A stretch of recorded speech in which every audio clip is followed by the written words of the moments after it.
המתקן טורבו לאופניים מיועד בעיקר לאנשים שאין להם הרבה כסף, אבל רוצים לנסוע מהר על אופניים. אז המוצר הזה הוא נותן תוספת כוח.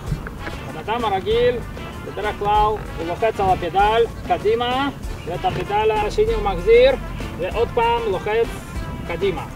המתקן טורבו לאופניים פשוט וקל להרכבה. עשיתי אותו בשבילי, ואחרי שראיתי שהוא באמת עוזר, התקנתי לאופניים של כמה חברים. כולם אמרו שזה מעולה, ואז החלטנו לפתח אותו.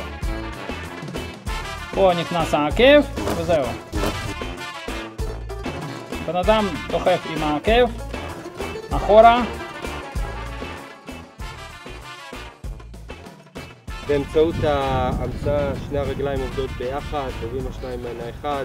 הוא מתלבש על כל סוגי הפדלים, ואפשר להתאים אותו לכל מיני מידות, ילדים, גברים ונשים.